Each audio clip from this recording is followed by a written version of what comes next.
बड़े short notice पे आप सब ने दावत कबूल की। मैं आज बात करूंगा लेकिन उस एक अहम तरीन इशू के ऊपर।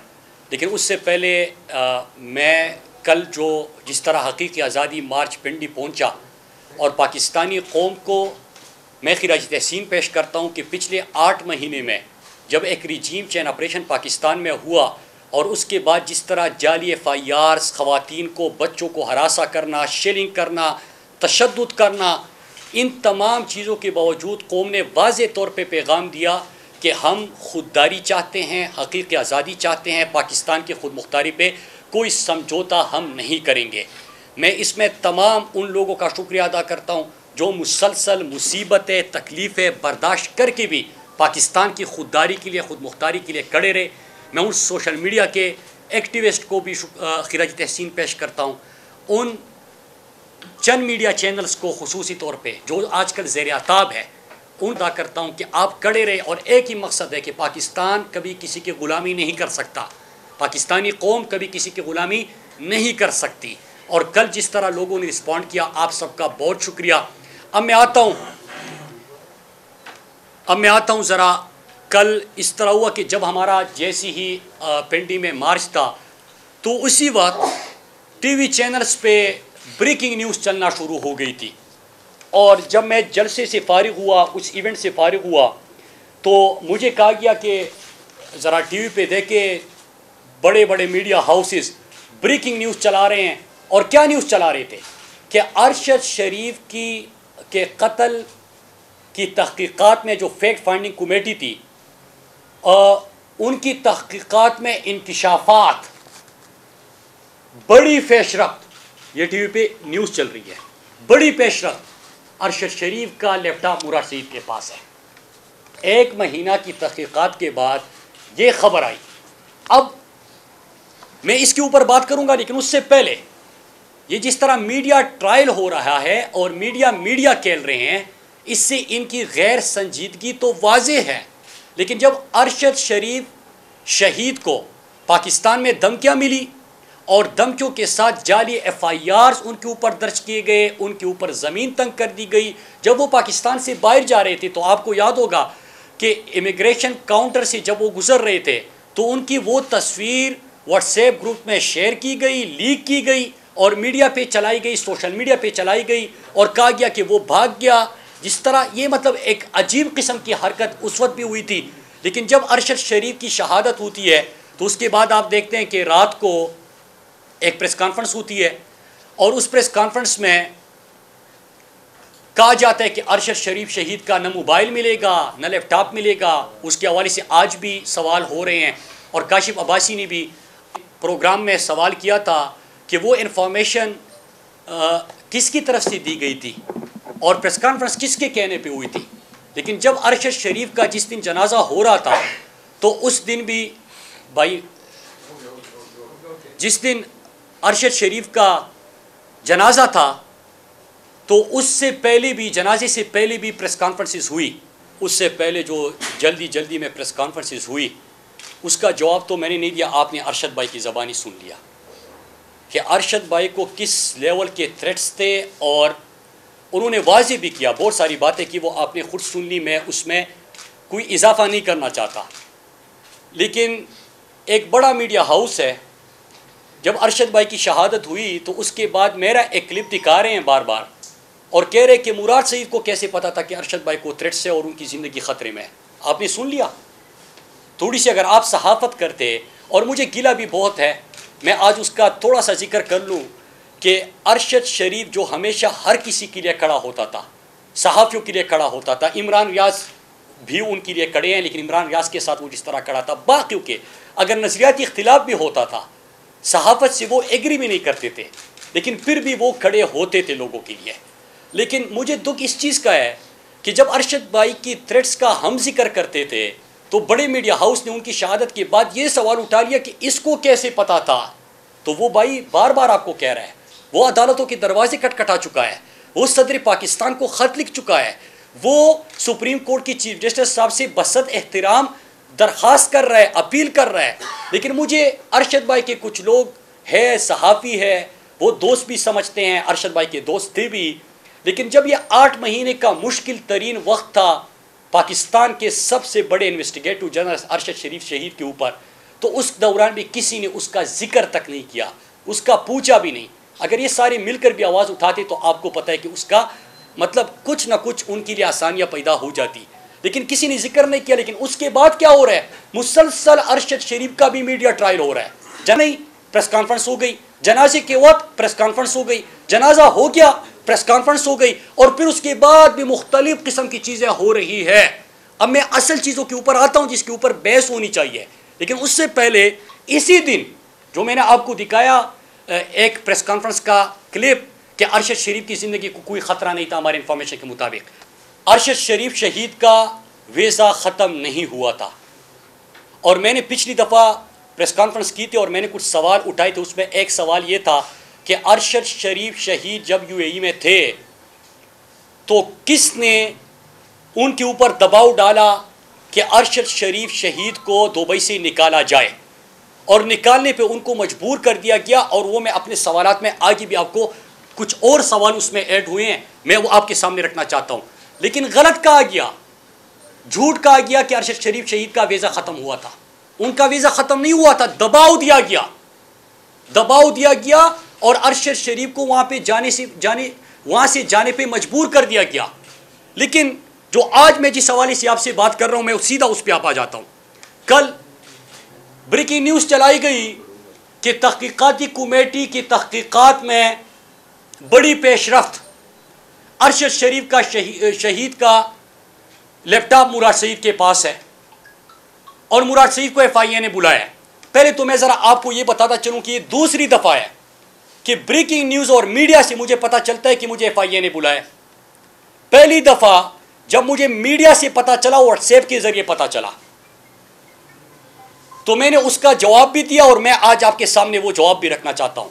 लेकिन उससे पहले मैं ज़रा इनको ये बताता चलूँ कि जब आप संजीदगी अगर आपकी होती तो पहली चीज़ ये है कि जब कीनिया में अरशद भाई की शहादत हुई तो पाकिस्तान की हुकूमत को डेड बॉडी भी दी गई और अरशद भाई के जो सामान था, जो चीज़ें थी, वो भी आप लोग वहाँ पे गए थे ना, आप लोगों ने देना था। लेकिन घर में जब लिफाफा दिया गया तो लिफाफा सील्ड एनवेलप नहीं था, फाड़ा हुआ था।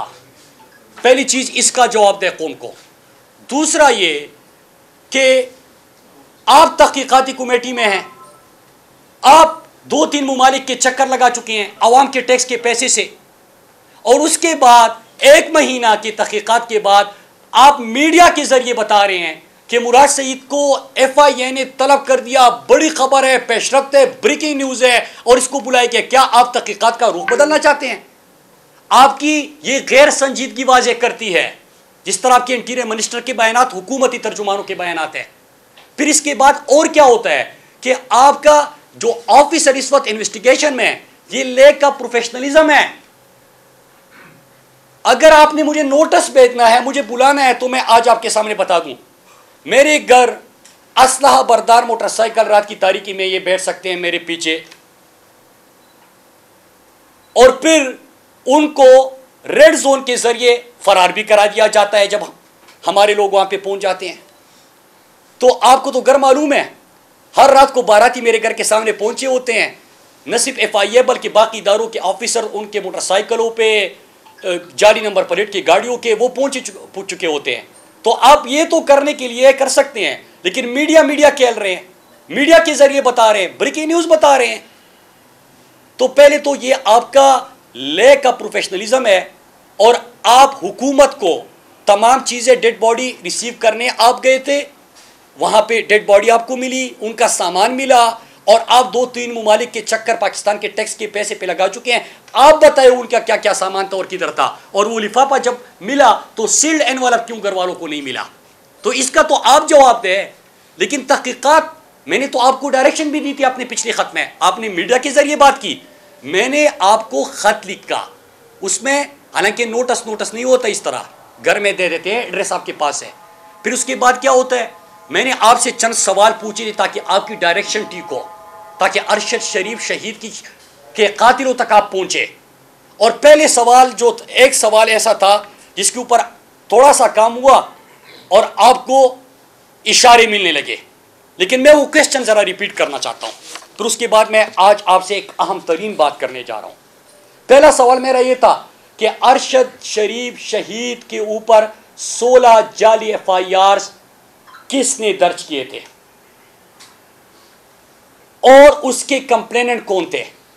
मुझे पता चला है कि FIA ने वो कंप्लेनेंट्स को बुलाया है। उसके साथ एक और काम भी मैं आपको मशवरा दे सकता हूँ, और मैं जितने इन्फॉर्मेशन मेरे पास है, मैं अपनी इन्फॉर्मेशन की बुनियाद पे आपको सवाल भेजे हैं ताकि डायरेक्शन आपकी ठीक हो, ताकि हम कातिलों को पकड़ सके।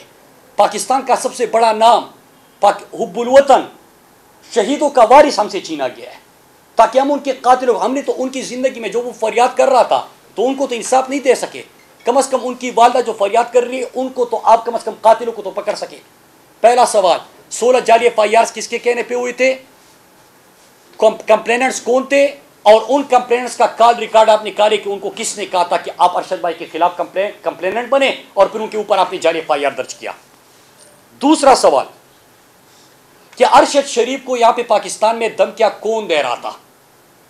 अरशद शरीफ शहीद को दफ्तर किसने बुलाया था, धमकाया था, जो कि जर्नलिज्म से, उसके जो तहकीकाती सहाफत थी उससे खुश नहीं थे। तीसरा सवाल कि अरशद शरीफ शहीद को घर पाकिस्तान में कौन गया था जिसने अरशद शरीफ शहीद को थ्रेटन किया, और फिर उसके बाद अरशद भाई को पाकिस्तान से जाने का उन्होंने फैसला किया। चौथा सवाल यह था कि जब वो UAE जा रहे थे तो उनका इमिग्रेशन के वक्त तस्वीर जब ली जाती है तो वो किसने लीक की। चौथा सवाल। पांचवा सवाल मैंने ये पूछा था कि अरशद भाई का तो अभी वीज़ा था, तो UAE से वो कौन ताकतवर शख्सियत है, ताकतवर तरीन लोग हैं जिनके कहने पे अरशद भाई को UAE से भी निकलवाया गया। और मुझे पता चला है कि एक होटल की लॉबी में, मैंने आपको कहा था कि होटल की लॉबी में कौन गए थे जिन्होंने पहले अरशद भाई को टाइम दिया, फिर वो 48 घंटे का टाइम भी उनसे वापस ले लिया गया और उनको कहा कि आप फौरी तौर पे UAE छोड़ दें, और उसको ये भी कहा गया कि आपकी ज़िंदगी का हम आपको ये रिकमेंड नहीं करेंगे कि आप पाकिस्तान वापस जाएं क्योंकि आपकी ज़िंदगी को ख़तरा है। तो आपने एक से, मेरी इंफॉर्मेशन के मुताबिक, एक बंदे तक आप पहुंच गए, बल्कि तीनों का आपको पता है। तो वो तीनों लोग कौन थे और पाकिस्तान की एम्बेसी में वो कौन शख्स है, उसका किस इदारे से ताल्लुक है जो अरशद भाई के पास गया था। तो तीन वो लोग, जरा आप पाकिस्तान के सामने आए ना, कौम के सामने आए, सहाफ़ी भी सवाल पूछे कि उन लोगों को सामने हमारे पेश किया जाए ना, और उनसे सवाल किया जाए कि वो किसके अहकामात के ऊपर अरशद भाई को UAE से निकलवाने के लिए तगुदू कर रहे थे, और अरशद भाई को मजबूर किया गया, 48 घंटे भी वापस लिया गया, उनको कहा गया कि फौरी तौर पे आप यहाँ से निकले। फिर एक और सवाल मैंने UAE से रिलेटेड पूछा था कि वो कौन सी ताकतवर शख्सियत है या हुकूमत ओहदेदारान है जो 10 और 20 अगस्त के बीच UAE का, दुबई का विजिट कर चुके हैं और उन्होंने दबाव डाला। मेरा ये सवाल था। फिर उसके बाद मैंने ये सवाल भी पूछा था कि किसने मीडिया को फ़ोन किया और डायरेक्शन दिए और उनको अहकामात सादिर किए कि अरशद शरीफ की शहादत को या उनकी कत्ल को आप एक हादसे के तौर पे पेश करें। कौन मीडिया चैनल्स को ये अहकामात दे रहा था। फिर मैंने एक और सवाल पूछा कि आजकल अरशद शरीफ के जो वीलॉग्स थे उसमें ज़्यादा किसका जिक्र था, किसको उसकी सहाफ़ती जो तहकीकाती सहाफ़त थी उससे ख़तरा या परेशानी थी। और फिर मैंने एक और सवाल पूछा कि अरशद भाई को किसके कहने पे एयरवाई के ऊपर दबाव था कि अरशद को एयरवाई से निकलवाया जाए। ये मैंने सवाल पूछे थे और आज भी मैं ये सवाल पूछ रहा हूं। और एक और सवाल मेरा कि अरशद भाई की शहादत के बाद जब उनका अभी जनाजा नहीं हुआ तो ये जल्दी में किसके कहने पे प्रेस कॉन्फ्रेंसेस हो रहे थे और उसकी क्या वजह थी। तो मेरी ये सवाल है, मैंने आपको इन सवालों का कहा था। और इसके साथ अब मैं आता हूं, पहले तो मैं FIA को मशवरा देता हूं कि जो आपका इंटीरियर मिनिस्टर मीडिया पे बैठ के बयानात दे रहे हैं और आप खुद गैर संजीदगी का मुजाहरा करके, मेरा घर आपको इसलिए मालूम है कि रोज़ाना मेरे घर के बाहर आपके बाराती खड़े होते हैं, असलाह बरदार मेरे घर आ चुके हैं, तो आपको सब चीज़ों का पता है, लेकिन आप नोटिस नहीं देते, मीडिया कहते हैं।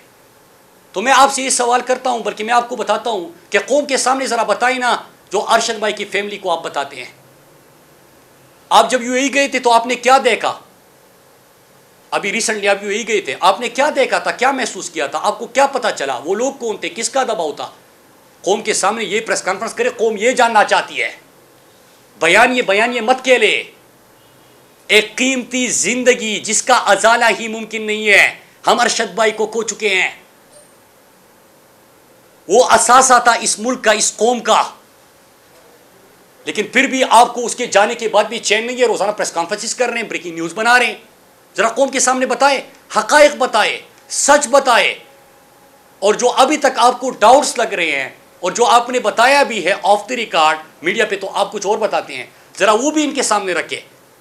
तो आप नहीं रखेंगे तो वो भी मैं आपके कौम को बता दूंगा। लेकिन मेरे पास जितनी इन्फॉर्मेशन थी, इसी इन्फॉर्मेशन की बुनियाद पे मैंने सवाल पूछे थे।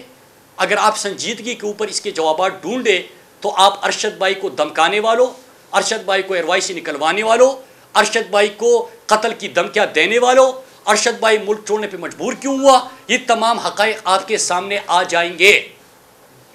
फिर इसके साथ एक चीज़ कि ये जो फैक्ट फाइंडिंग कमेटी है, इसके हवाले से मेरा वही मौक़िफ़ है जो अरशद शरीफ शहीद की वालदा का है। उन्होंने CNN को इंटरव्यू दिया, उसमें कहा कि मुझे इनसे कोई भरोसा इन पे नहीं है, एतमाद नहीं है। और उन्होंने चीफ जस्टिस साहब से मुतालबा किया कि आप एक कमीशन बनाएं और इसकी तहकीकात करें।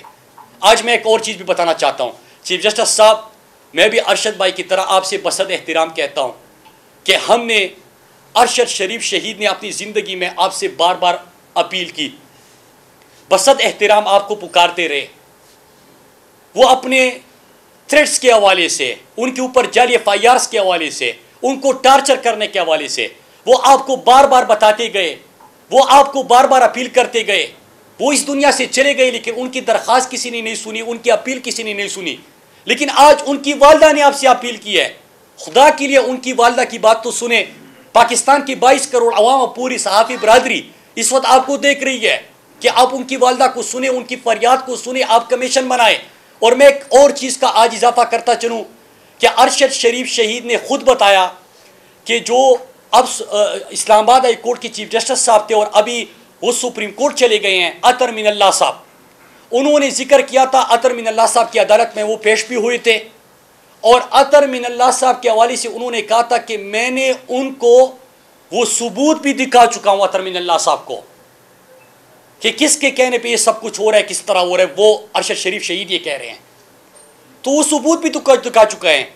तो इसका मतलब ये कि आपकी सुप्रीम कोर्ट में भी एक ऑनरेबल जज साहब अतर मिनल्लाह साहब, वो तो गवाह है उनके थ्रेट्स के हवाले से।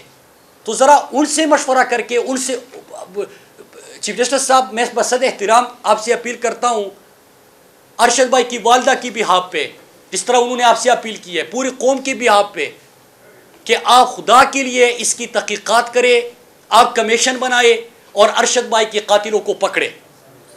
मैं आप सबका शुक्रिया अदा करता हूँ इन्हीं अल्फाज के साथ कि अगर आप सीरियस है तो इन सवालों के जवाब ढूंढे। और जिस तरह मैंने आज सिर्फ 4 क्लिप्स आपके सामने रखे, मैं आपको 50-100 क्लिप्स भी दिखा सकता हूँ, मैं आपको फेक झूठा प्रोपेगेंडा भी दिखा सकता हूँ। और मैं उन लोगों को भी कहता हूँ जो अरशद भाई के दोस्त थे, मुझे भी पता है कि दोस्त थे, वो अरशद भाई के लिए आज तो आवाज़ उठाए और आवाज़ उठाए इंसाफ के लिए, जुडिशल कमीशन का मुतालबा करे, उनके कातिलों को पकड़ने का मुतालबा करे। ये क्या रोज़ाना आपने एक माहौल बनाया हुआ है, कभी ब्रेकिंग न्यूज़ आ जाती है, कभी मीडिया आ जाता है, मीडिया खेल रहे हैं। तो मीडिया मत खेले, कातिलों को सामने लाए, इन सवालात के जवाब आप ढूंढे, आपको कातिल भी मिल जाएंगे। आप सबका बहुत बहुत शुक्रिया। सही साहब, ये बताएं कि ये की जानिब से ये इंकशाफ हुआ, वो कह रहे हैं कि आपके पास लैपटॉप है। तो ये मैंने पूरी प्रेस कॉन्फ्रेंस किसके ऊपर की, जवाब तो दे दिया जी। आपके पास है नहीं, वो मैंने क्या कहा आपको, ये गए थे पाकिस्तान से बाहर, ये सामान इनके हवाले हुआ, घर में लिफाफा भी फाड़ के लेके आए थे, तो ये तो मैंने सवाल पूछ लिया आपके सामने। नेक्स्ट ये बताएं मुनासिर साहब, आप जिस तरीके से क्वेश्चंस कर रहे हैं, इससे लग ऐसा रहा है कि आपको कातिलों का बखूबी पता है, तो आप इस हवाले से जो कि ऐसे इदारे हैं जो जिन पर आपका एतमाद हो, उनकी रहनुमाई या उनकी मदद क्यों नहीं करते? मैं बार बार अपील कर रहा हूँ, अरशद भाई की वालदा मतलब हमारा भाई है, हमारा दोस्त है, पाकिस्तान का सासा अरशद भाई, मुहिब वतन, शहीदों का वारिस। हम तो बार बार आवाज़ उठा रहे हैं कि जुडिशल कमीशन का मुतालबा उनकी वालदा ने किया हुआ है। उनसे ज़रा तकलीफ किसको हो सकती है कि 2 बेटे थे, दोनों इस मुल्क के लिए शहीद हो गए। अरशद भाई का कसूर क्या था यार? वो सवाल पूछता था ना, वो सवाल कर रहा था, आपको उसके सवालों से मसला था। अगर आप सच्चे थे तो जवाब दे रहे थे। वो तो अपनी तहकीकाती सहाफ़त कर रहा था।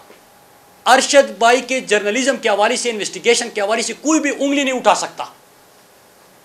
तो आप उसको धमकियां भी दो, जाली एफआईआर भी करो, मुल्क से बाहर भी जाए, फिर कहो कि भाग गया, फिर होटल की लॉबी में जाए, फिर उनके पीछे, मतलब इस तरह कौन कर सकता है? तो एक ही चीज़ है आपके सवाल का जवाब कि उनकी वालदा का मुतालबा है कि जुडिशल कमीशन चीफ जस्टिस साहब, और मैंने आपके सामने मुतालबा किया कि ऑनरेबल चीफ जस्टिस साहब से कि आप कमीशन बनाए और कातिलों को पकड़े।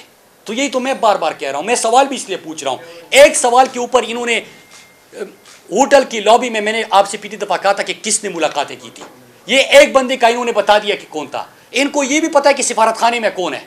ये जो 2 बंदों की टीम है, तो कौम के सामने आके एक प्रेस कॉन्फ्रेंस कर लेना, इसके ऊपर ब्रेकिंग न्यूज़ बना देना। नहीं, रोजाना उनके इंटीरियर मिनिस्टर आता है, राग अलाप रहा है, पता नहीं इधर जा रहा है उधर जा रहा है। झूठा था ना, मैंने आपको दिखा दिया, झूठा था। बैठ के प्रेस कॉन्फ्रेंस कर रहा है कि वीजा जब खत्म हो जाए तो कोई जेल में नहीं डलता, धक्के दे के नहीं बाहर निकालता। वीजा खत्म ही नहीं हुआ था यार। तो जब ये हालत है इनकी, तो इनके ऊपर कैसे इत्मीनान होगा? आपको मैं ये भी बताना चलूँ कि FIA ने भी अरशद भाई FIA के खिलाफ भी केस लड़ रहा था। तो ये तो तहकीक, ये कह रहे कि फैक्ट फाइंडिंग कमेटी है। 16 FIR किसके कहने पे हुई थी? वही हुकूमत कमेटी बना रही है। इसलिए वाहिद उम्मीद जो है इंसाफ का सबसे बड़ा जो फोरम है वो सुप्रीम कोर्ट है। और आपके सहाफ़ियों की बिहाफ पे भी मैं चीफ जस्टिस साहब से मुतालबा करता हूँ कि वो उनकी वालदा ने जिस तरह से अपील की है, अरशद भाई की ज़िंदगी में हमने उनकी लिए कुछ नहीं किया, हमने इंसाफ नहीं दिया। वो बार बार कहते रहे, अपना गम और अपना दर्द छुपाते रहे। 8 महीने आपने उसके ऊपर ज़मीन तंग कर दी थी। और मेरा अल्लाह के ऊपर ईमान है कि जो अरशद शरीफ का खून हक जिसने किया है, मैं बार बार कह रहा हूँ कि अरशद, ये खून उनके रगों में तेजाब बन के उतरेगा। अरशद भाई के ऊपर जिसने ज़मीन तंग की थी, अल्लाह की ज़मीन उनके ऊपर तंग होगी, उनको झुकने की जगह नहीं मिलेगी। ये मेरा ईमान है, क्योंकि वो इतना मुहिब वतन था, इस तरह लोगों के लिए खड़ा था, अवाम के लिए खड़ा था, रूल ऑफ लॉ के लिए खड़ा था, एहतिसाब के लिए खड़ा था, पाकिस्तान के लिए खड़ा था, खुद मुख्तारी की बात करता था, ओथ लेता था अपने प्रोग्राम में, हल्फ देता था। उस बंदे के साथ आपने ये किया है, इनको तो चैन कभी नहीं मिलेगा। वो जो अरशद भाई सवाल पूछते थे ना, आज एक एक चेहरा आके खुद जवाब दे रहे कि वो मैं था।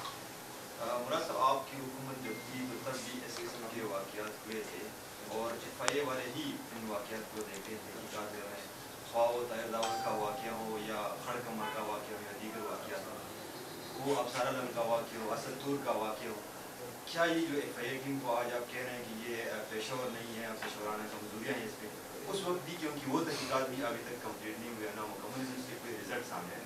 देखिए, मैं एक चीज़ बताऊं, मैंने पूरा आपके सामने सवालात रख किया और आप लोगों को उससे बेहतर पता है कि वो सवालात किस चीज़ के ऊपर मबनी थे, उससे क्या होगा। क्या अरशद शरीफ शहीद के साथ जुल्म हुआ? जाली FIR हुए, पाकिस्तान से उनको जाना पड़ा, दुबई छोड़ने पर भी उनको मजबूर किया गया, उनकी शहादत हो गई। ये सच है ना, फैक्ट्स हैं, ये आपके सामने है। फिर इसके बाद जिस की तहकीकात है, FIA किसी पॉलिटिकल पार्टी का नहीं है, उनको अपना काम करना चाहिए। कल भी करना चाहिए था, आज भी करना चाहिए, कल भी करना चाहिए। मैं तो इंसाफ मांग रहा हूँ। एक पाकिस्तान के सबसे बड़े नाम अरशद शरीफ शहीद के खून हक बा है ना, उनके लिए इंसाफ मांग रहा हूँ। तो इंसाफ तो मैं कल भी मांगूंगा, परसों भी मांगूंगा। और मैं आपको बताऊँ, जिन्होंने भी ये किया है ना, इनके ये बचेंगे नहीं, ये कातिल भी पकड़े जाएंगे, ये निशानी इबरत भी बनेंगे। जो अरशद भाई को निशानी इबरत बनाना चाहते थे कि हम आपको निशानी इबरत बना देंगे, वो खुद निशानी इबरत बनेंगे। अच्छा ये बताइएगा अगर आपको FIA अगर नोटिस भेजती है तो क्या आप पेश होंगे? मैंने आपको 2-3 दफ़ा वही उसी की गिर्द हमारे सवाल घूम रहे हैं। मैं फिर वही अल्फाज दोहराऊँ कि पहले जब टीवी पे ब्रेकिंग न्यूज़ चली कि FIA ने मुझे नोटिस भेजा है, उनको मेरा घर मालूम है क्योंकि इदारे के तमाम जो एहलकार है वो जब ईशा की नमाज़ हो जाती है तो उसके बाद मेरे घर के इर्द गिर्द ये होते हैं मुख्तलिफ इदारों के लोग, और इसके साथ साथ मेरे घर तो मोटरसाइकिल सवार जो है ना वो असला बरदार वो भी आ चुके हैं। हम तो खैर घर तक उनको पहुंचा के आए थे और मैंने उसके ऊपर भी FIR की कोशिश की कि मेरा FIR दर्ज हो, FIR दर्ज नहीं हो सका क्योंकि वो उनको रेड जोन के रास्ते फ़रार किया गया था। उसकी वीडियो भी हमने बनाई थी, मैंने ट्विटर पर भी शेयर की थी। तो बात ये है कि मैंने आपको पे उसका भी मैंने रिटर्न जवाब दिया था और ये मैं आपके सामने लाया हूँ कि मैंने इनको ये जवाब दिया था कि आप मीडिया खेल रहे हो, आपने मीडिया के ज़रिए बात की और ये मेरे सवाल है अगर आप तहक़ीक़ात में सीरियस हैं। और उसके साथ मैंने ये कहा कि अरशद भाई की वालदा ने जुडिशल कमीशन का मुतालबा किया है और आप लोगों के ऊपर अदम एतमाद का इज़हार किया है। तो जब उनकी वालदा ने जो कहा है तो मैं उससे पीछे कैसे हट सकता हूँ?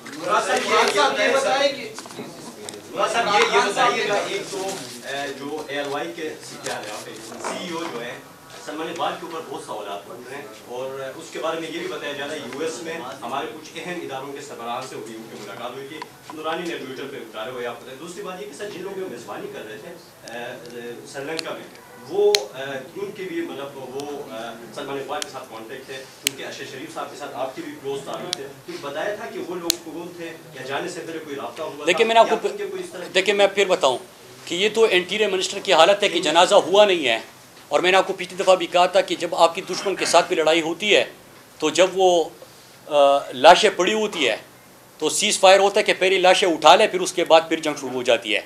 यहाँ पे ये हो रहा था कि अरशद भाई के हवाले से कि अरशद भाई का अभी बॉडी नहीं पहुँची, प्रेस कॉन्फ्रेंस, अरशद भाई का जनाजा 2 घंटे बाद हो रहा है, प्रेस कॉन्फ्रेंस, अरशद भाई का जनाजा हो गया फिर प्रेस कॉन्फ्रेंस। तो ये तो झूठ तो इंटीरियर मिनिस्टर का मैंने आपके सामने रखा, वो बयानात कर रहे हैं। बाकी जुडिशल कमीशन बने, मैं तो आपको ये कह रहा हूँ हमें तो अरशद भाई के कातिल चाहिए। मैंने तो सवालात सामने रख के आपको ये डायरेक्शन दे दी, आपको कहा कि आप बयानिया मत खेले, आप असल चीज़ के ऊपर आए। कौम सवाल पूछ रही है कि अरशद भाई का आपने खूनी ना हक किया है, अरशद भाई को धमकियाँ थी, जाली FIR दर्ज किए हैं, अरशद भाई को मुल्क जाने पर मजबूर किया है, आप उसके घर गए हैं, आपने उसको धमकाया है, फिर UAE में लॉबी में एहलकार आके अरशद भाई को 48 घंटे का टाइम दे चुके हैं, फिर उनको कहते कि नहीं फिर फोर यहाँ से निकल जाओ। तो ये कौन थे, ये कौन लोग थे? और मैं तो FIA को ये भी कह रहा हूँ ना कि जो आप रिकॉर्ड बता रहे हैं, कल ज़रा हिम्मत करें ना, आप सब भी इनसे पूछे और अपने अपने मीडिया हाउसेस से भी पूछे यार कि कोई कह रहा कि मैं अरशद भाई का दोस्त हूँ लेकिन पता नहीं कि क्या वो मुश्किल में था तब भी आवाज़ नहीं उठाई, उसकी शहादत हो गई, उसकी वालदा जो कह रही है उसकी तरफ नहीं जा रहे, बस बयानिया खेल रहे हैं, हर बंदा व्हाट्सएप कर रहा है। इसलिए फोकस करे अरशद भाई की शहीदों जो कातिल है और हम सब ने मिलकर पकड़ना है। साहब ये बताएं कि इमरान खान साहब ने असम्बलियां तहलील करने का ऐलान किया तो साथ में अपोजिशन में इमरान ने तहरीक अदम एतमाद लाने का फैसला किया, जबकि PTI के जो मुनहरिफ और जो मुखालिफ अपने MPA है उन्होंने फॉरवर्ड ब्लॉक बना के मुखालफत करने की जो कोशिश शुरू की।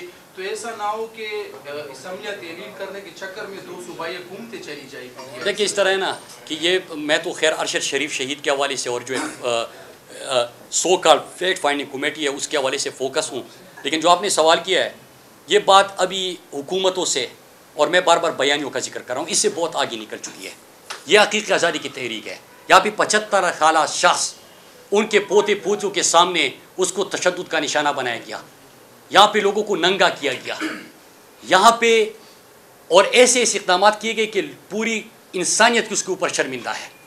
यहाँ पे आपने अरशद शरीफ जैसे बहादुर साहबी की शहादत हो गई है, यहाँ पे इमरान खान को पाकिस्तान के महबूब लीडर को गोलियाँ लग चुकी है, वो उसके बावजूद खड़े हैं। बात हकीकी आज़ादी की हो रही है, खुद मुख्तारी की हो रही है, खुददारी की हो रही है। हुकूमतें बड़ी छोटी चीज़ होती है, आप मुल्क को हमेशा के लिए आज़ादी की तरफ लेके जाना चाहते हैं तो ये हुकूमत है, ये बयान, ये इससे बात इसलिए आगे निकल गई है कि हम अपने हकीकी और असल मंजिल की तरफ गामजन है। वो मंजिल क्या थी हमारी कि जब पाकिस्तान बन रहा था तो एक ही नारा था कि पाकिस्तान का मतलब क्या, ला इलाहा इल्लल्लाह।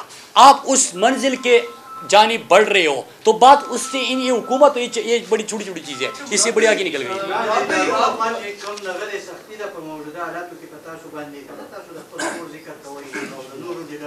नमा माँ जमा परवाह निष्ठ है, जोर तो वलार नहीं माँ